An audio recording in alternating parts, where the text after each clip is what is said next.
This is what we've been waiting for. It's finally here. Let's unbox this thing and take it for a run.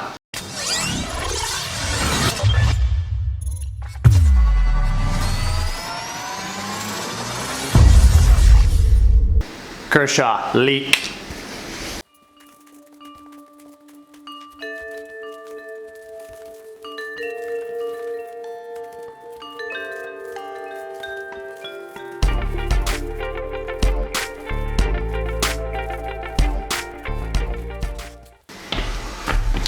All right, so extremely well packaged. The box obviously is deceiving because it shows an aquarium with some fish on it and a nice little bike in the bottom of the fish tank.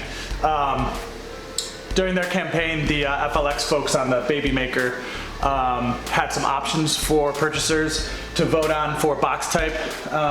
It's kind of fun, but they also did it to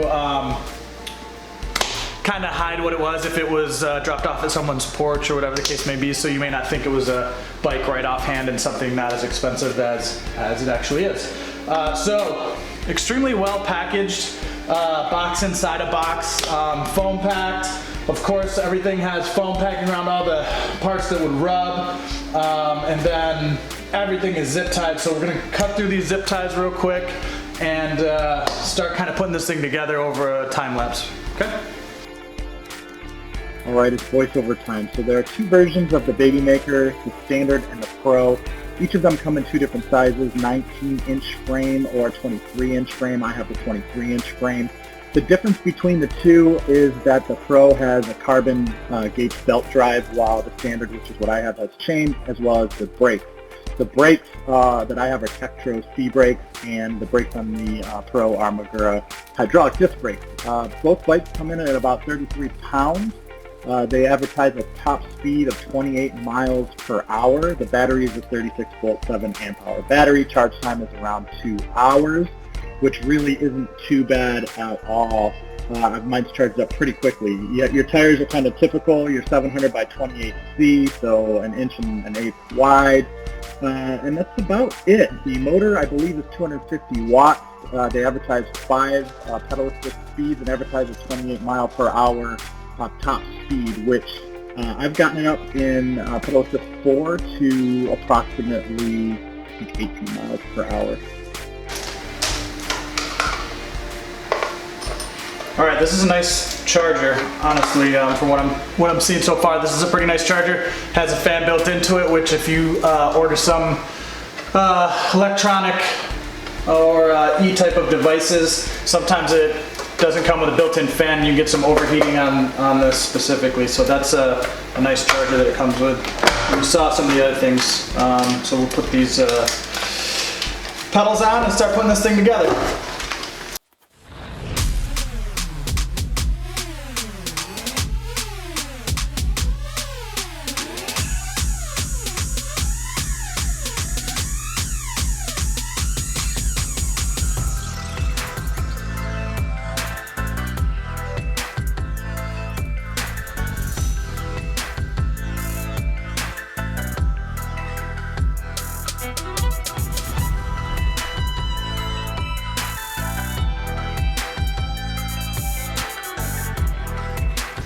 Alright, so the pedals aren't labeled right or left. Obviously, you know they're going to be either clockwise or counterclockwise depending on which side they're installed on. So just pay attention to that. It's pretty easy. You can check the threads once you do it, but just make sure you don't cross thread anything as you're going through. So take your time and kind of just work on that. Same thing when you're doing the handlebars.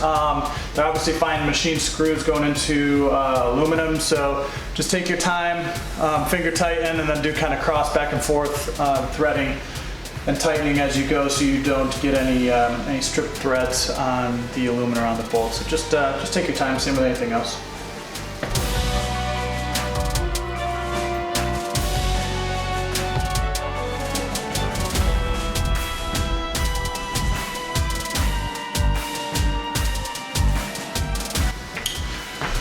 All right, same thing when you're doing your front wheel. Take a look, the tire is labeled for the drive direction that it needs to go, so pay attention to the wheel on the front. The tire itself has it labeled on it. And you also want to make sure that you have your springs going on. You have 2 springs here on your main hub in the front that are on both sides when you're threading it through. Fairly easy. I will say I noticed on this, after I took the protector off on each of these ends of the forks here, it looks like the actual paint didn't get completely done all the way around to the edges on the very front of these forks down in the bottom part. It's just barely missing on just the very bottom part of this. So just pay attention to that, I guess. I'm not sure if that's a issue in their manufacturing or their painting line or what the case may be, but that's the only thing that I've seen so far that looks like a flaw within the paint. Everything else looked good as far as the packaging and everything else, so fairly easy to put together. If you put bikes together before, you can obviously have a bike shop put it together for you if you're not comfortable, but it's fairly straightforward and easy to put together. All right, so as you're doing the brakes, you're gonna have to connect them. Again, this isn't the disc brakes, these are just your basic rubber brakes that go on the hub. Your left brake as you connect it, if you haven't done this before, is gonna go to your front tire, your front wheel, and the right brake is gonna go to the back. So kind of as you're looking at this, you'll have some, maybe have some questions if you've never done this before, but go ahead and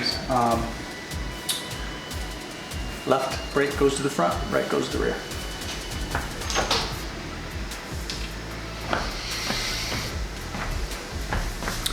All right, next you are going to connect the computer. So what I didn't hit on with the brakes is usually I like to leave them a little loose as you're tightening them on, kind of put them in place, do a final tightening up afterwards once you get a feel for it. But the next part we're gonna do is we're gonna connect the computer to the battery itself, which is super easy. So let me take you along for that. When you hook your handlebars up, you're going to have a separate connector here that comes with the handlebars. Super easy to connect. I know it's not focusing, but anyways, you can figure that out fairly easily. It has 5 connectors in there, and it's a shape that easily connects. On the battery itself on the bike, where it connects to, goes right here on the side, and you're just gonna plug those 2 in together. A very small LCD screen, which is basically, I kind of like that, it's very minimal. When we do the test, we'll kind of get a close-up of that and see what it looks like from a functionality perspective, but very small, super, non-interference and minimalist, which is super nice. All right, there you have it. Quick put together of the bike, quick plug in. I'm gonna clean up and adjust the brakes a little bit. I'm gonna take these reflectors off because safety second, and I'm gonna adjust the brakes. I'm gonna zip tie some things up and kind of get it all adjusted before we take it for a ride. So pretty quick, took me probably about, I don't know, 15, 20 minutes total to get it all together, and I was taking my time and kind of looking at how everything went together, so it should be fairly easy for y'all to do. All right, let's see how well I can do this with one hand riding. First ride out on this thing, pretty simplistic, easy to ride, easy to use, very simple, super sleek, pretty comfortable so far. Not a lot of challenges with it, honestly, very simple.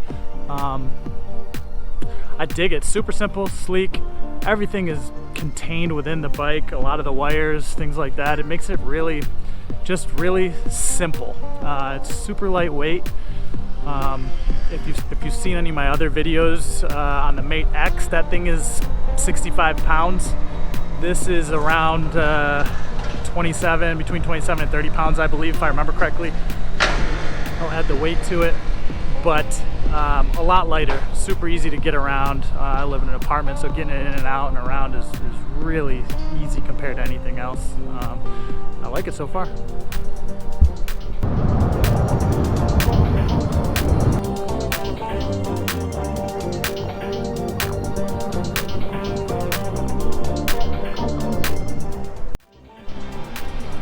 I am 6'2", about 190, 195 pounds, and this thing moves. I've had it on, I guess, number 4 as far as pedal assist, about 18 miles an hour, between 16 and 18 miles an hour, so with that height and weight, it moves pretty well.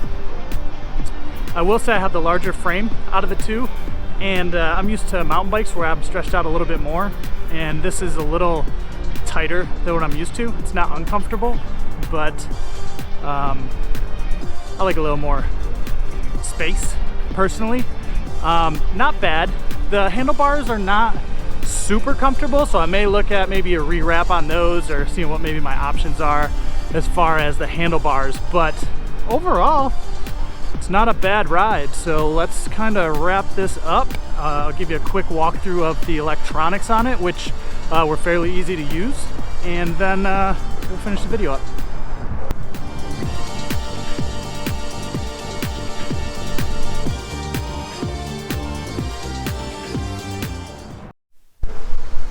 Alright, so here is how this thing works. First you hold down the top orange button until it turns on. You see a little FLX, and of course you've got the LCD display and the frame rate for this, so you're not going to see it real well. Basically hold down that yellow button, it'll start it up. You'll already be in pedal assist mode number 1. If you come down, and basically it'll show you, kicks off default in your mile per hour setting, as well as how many miles you've traveled. Gives you a battery, 5-bar battery indicator also. Down here there's a little up and down arrow, and basically what that is going to do is going to scroll through your different gears with your pedal assist all the way up to number 5. Now they state that 5 will get you to about 25 miles per hour. I haven't hit that personally myself yet. I've only really been up to 4, and I'm probably about between 15 and 18 miles an hour. If you hold down to 0, you get to pedal assist 0, and if you hold the down arrow down, it treats it almost like a throttle. So you can just hold that in and it's all just straight motor. As far as I know, that's how that works.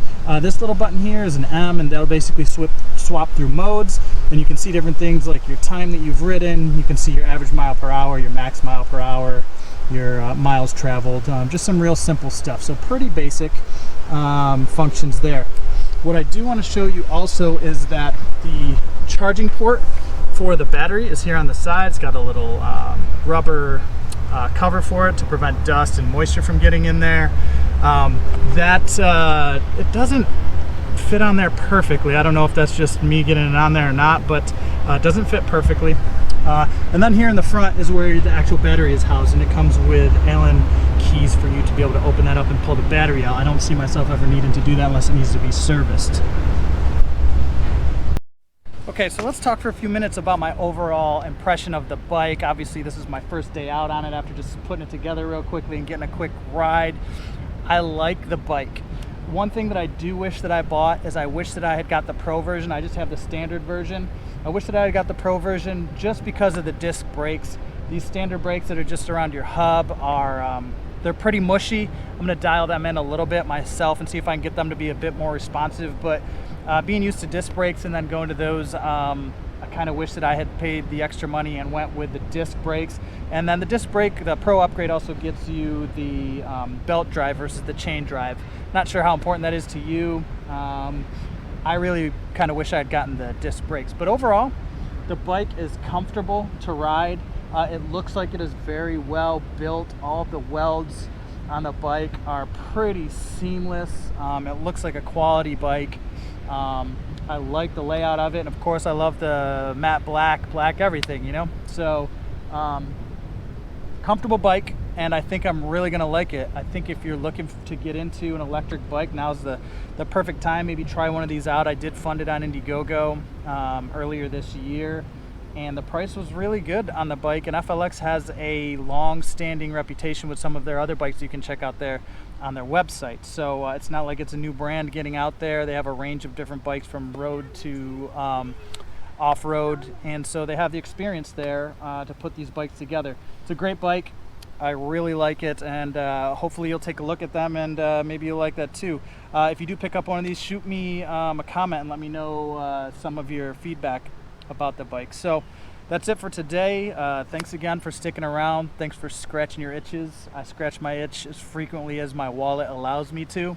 Hopefully you consider subscribing if you like the video, and drop me any comments for improvements or things that you'd like to see in the future. With that, I'll see y'all later.